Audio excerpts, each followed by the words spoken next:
Hello everyone and welcome back to another episode of the Explained series. And in today's video we are revisiting a horror series that we did cover in our last video titled NeedleMouse.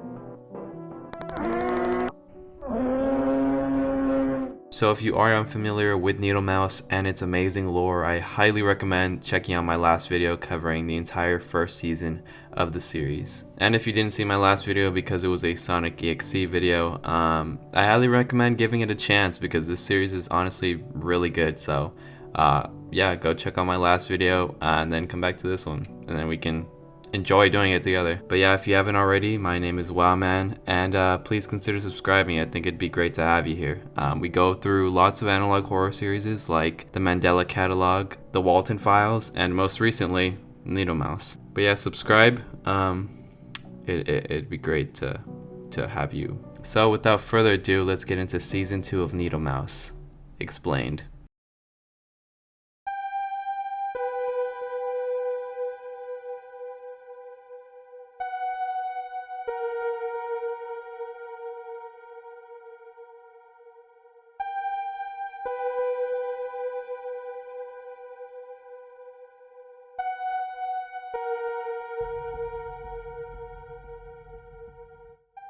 Season 2 does begin with harmonization symbolizing a better time. A time before Sarah was killed and before her friends were trapped inside the game by Sarah. And right away we can see a photo that Martin took of both him and Sarah. And then we see the group photo that we covered in the last video once again. 63 Fun Gang. Sarah begins a soliloquy stating the following, as pictures of her and her friends play in the background. I remember that night. That night was unlike any other. It was to die for. I used to loathe that day, letting it destroy me from the inside out for 30 long years. And in one of the photos displayed, we actually can see a picture of Sarah with her girlfriend, Lily. Lily was Sarah's girlfriend as mentioned in the first episode of NeedleMouse, where Sarah is saying all of the people that she misses. She goes on to state in the first episode that she misses her mother, her father, and Lily. And if we refer back to Luther's tape in the season finale of the last season, he does state that Sarah did have a girlfriend at the time she was killed. Family, your loved one, her girlfriend at the time was. And so if we put these two things together, we do now know that Sarah's girlfriend's name was Lily. Sarah then goes on to state that she finally got what she wanted, for her murderers to be trapped in a hell where she is God. What? I finally got my revenge. Are all mine now, whether you like it or not. But then the noise of a phone ringing interrupts the tape.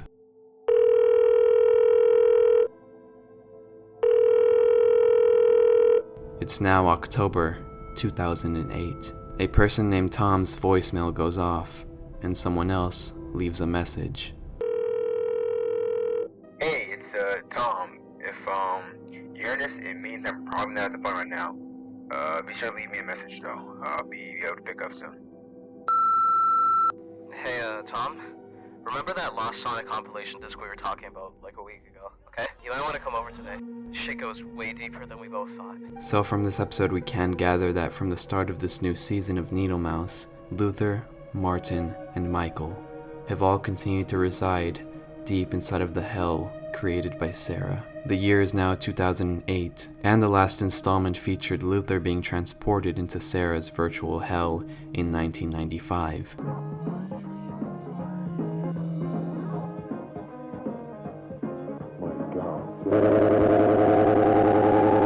Meaning that Luther, Martin, and Michael have been stuck inside of Sarah's virtual hell for the past 13 years. Which brings us to a new duo who have just found the haunted discs. 13 years after, Sarah's killers were trapped The title of the next installment is called SpeedDuo64 Presents Genesis Sonic Comp Beta 1. And from this we can deduce that SpeedDuo64 is the name of the pair's YouTube channel, a channel they created to cover these haunted tapes. And as for the duo's name, it's Tom and Kyle. The video starts with the duo's YouTube intro, which is honestly pretty good. I can't play the music because of copyright, I don't think, but the music is pretty good. The duo then go on to state that they have something they want to announce to their fans. Remember that Sonic disc comp from the 90s, right? We may have found a demo for it. Epic. They then go on to showcase some in-game art that Tom was able to uncover within the games, as well as a loading screen, a character sprite, and a few screen caps. Although what's strange is that the sprites vary between screen caps and they don't know why. But as for us, we know the real reason behind the sprites varying between screen caps. It's because Sarah has control of the world of the game, and she is able to change the form that she takes on, which we've seen in previous tapes. Which would also mean that she's able to change the sprites of the people that she's trapped within the game. But then the video cuts out and we're shown Luther watching from within the game. Stuck inside a Tails sprite for the last 13 years, he stares at the screen. And we are shown what the past 13 years has done to the rest of them. Their sprites deteriorated, as red dots surround their new forms, followed by a high-pitched screech. Sarah watching their every move. And within the digital hell, it appears that Luther attempts to sneak up on Sarah to try and attack her. But with Sarah's all-seeing eyes, she's able to stop his attempt with the breeze and says one thing. I don't think so, Luther. So from this episode, it seems that Luther has gotten tired of the constant torture that comes along with being inside of this new hell that Sarah's put him in, and has been trying to attack Sarah in an attempt to free himself from this hell he's been put inside. However, these attempts are failures, with Sarah able to stop Luther's attacks with ease. In this installment titled SpeedDuo64 Presents, it begins in the same manner as the previous episode. The video starts off with Tom narrating, saying that him and Kyle have been busy with school, so they haven't been able to cover the game as much as they would have liked. Tom says that they were able to get more screen caps of gameplay. Sonic, welcome to Sonic Land. And then the screen glitches, and we're shown a blacked out version of Knuckles, who we know to be Michael. And as I was writing this script, I thought it was very important to recap who is embodying each Sonic character. So quick recap, here we go. Michael was the first person to be captured by Sarah and put inside of the Knuckles sprite. Michael was an accomplice in the death of Sarah at the party, where everything went wrong. Martin is the man who was trapped inside the Eggman sprite within the game. Martin's death was slow and painful. Sarah went even as far to rip out his eyes, blinding him. Luther is the main person that Sarah is after, now trapped within the body of Tails. Luther was the one who suggested the group bury the body so that nobody find out that they killed Sarah. And in the next frame, we can see an updated version of the Polaroid we saw in the season finale of NeedleMouse Season 1. 63, Fun Gang, Forever. And then we see Luther, frozen in place, stuck inside the game, and with only one thing he can look at, the Polaroid. And that's when we get a flashback from 1963, days before Sarah would be murdered. We can see Sarah and Luther talking to each other on a roof, and then Sarah brings up how her and Lily, her girlfriend at the time, are going to a party, and asks Luther if he can come. Because Lily and Sarah had just started seeing each other, she wanted him to come for support. And she also doesn't want people knowing that they're dating because people were very homophobic in the 60s. And Luther reassures her that no matter what happens, he'd be by her side. Together forever. The flashback finishes and we're back to Luther. He stares at the screen, able to see the outside world, just as it's able to see him. And that's something that we learned from Martin in a previous tape, where he said that he could hear people laughing, people enjoying themselves, and life just going on without him, because he was stuck in the game. Luther stares at Thomas from within the game. I have to reach him. No, I need to reach him. however, and whatever it takes. Thomas, you have to hear us. And immediately after that last phrase is spoken, Sarah appears out of nowhere, grabbing Luther by the neck and throwing him on the ground. Sarah's form mutates, and a mutated version of her human form is revealed. Luther tells her one thing, You can't keep doing this. I won't let you. and Sarah responds, You're not getting to him. This is interesting. Even after making you aware, you still defy me. You're in a world you cannot understand, but you are not on my radar anymore, Luther.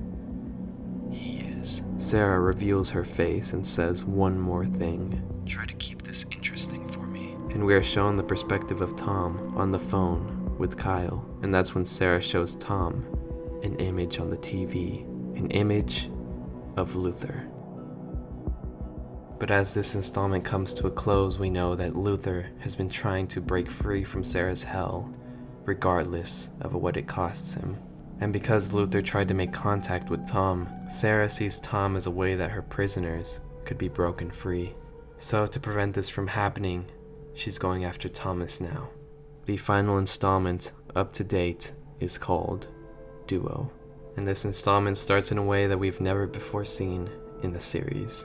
It features Sarah waking up, lying in darkness. She says that when she woke up, she didn't know where or who she was.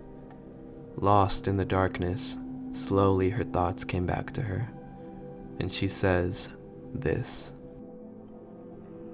When I woke up, I didn't know where I was. I didn't even know who I was. And 30 years, it remains like that. Alone, only with my thoughts. But little by little, over time, I started to remember Martin, Michael, Luther. They didn't even help when things went south. They betrayed me. All I wanted was to spend time with them. With her. But they couldn't have forgotten me though, right? Sarah is in complete denial, saying they couldn't have forgotten me, right? And Luther appears in front of her, together forever. Never forever. Sarah begins to lose control and says, if I can't go home, they can't either. No.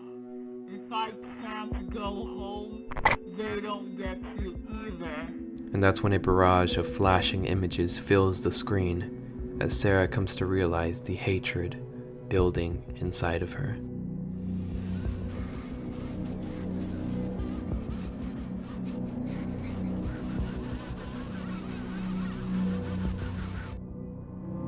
And then Tom cuts in, telling his audience that they've been overdue for an update.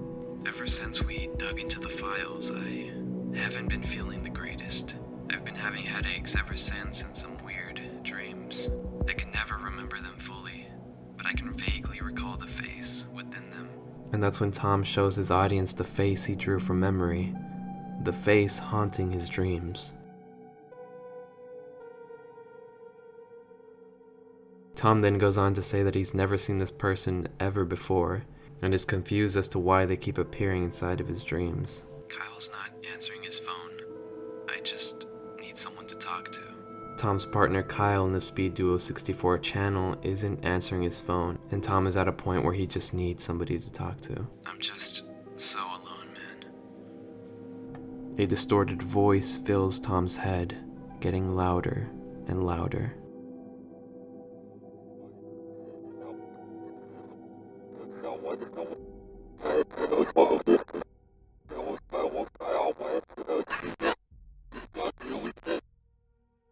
The voice drives Tom to walk over to the box of VHS tapes, labeled S tapes. Also, something very crucial to note about this box that Tom digs into is that it's labeled Dad. meaning that Tom is Luther's son. And let me explain as to why. Because if we refer back to the season finale of season 1, in Luther's confession tape he states that he is in possession of the tapes before he was taken by Sarah into the game. He says that the box of tapes just haunts him sitting there every day. I don't know, God. These tapes have been keeping him up for nights, years now. It's all I've been able to think about. It's just been eating me up from the inside out. And this does mean that Tom's dad, Luther, has been missing for 13 years, because his dad was transported into the game back in 1995. The year is now 2008, so this happened 13 years ago. So for the last 13 years, Tom has been without a father, which would explain why his dad's stuff is in this box. Within the box, there is a tape called S-Tapes, which contains Luther's confession, as well as more footage we haven't seen yet. And that's when the tape switches over to Kyle's perspective, with them holding the NeedleMouse tape. Kyle calls Tom back, but now Tom is busy looking at the tapes in Luther's old stuff, so he doesn't answer. Tom, I'm not gonna lie, I think it's time to stop. I don't think we should keep messing with this game anymore. I was going through the files, right? And this shit just goes so much deeper than we both thought. I'm probably just gonna shelve this disc somewhere because having it here is just... it doesn't feel right. Kyle approaches the tape and attempts to pick it up, but someone else grabs their hand. Sarah. Kyle.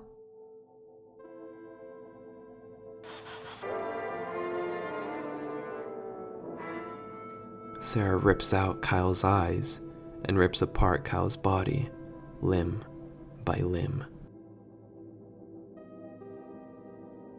And Kyle's brutal murder is presented to Tom. Tom is shown the entire thing. Having to witness the murder of his best friend leaves him in shambles. Sarah says, "I feel complete. But if I'm so complete, why don't I feel like it?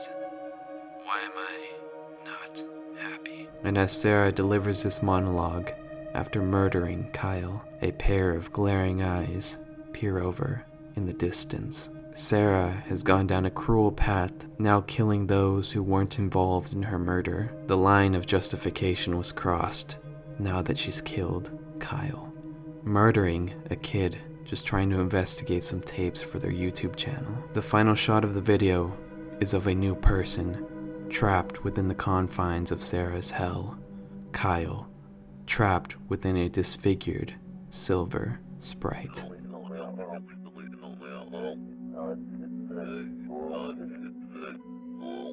The final message of the video: get up, Kyle. Tom is now left alone after having just witnessed the murder of their best friend. Sarah has grown ruthless, and it seems like she's going after Tom next.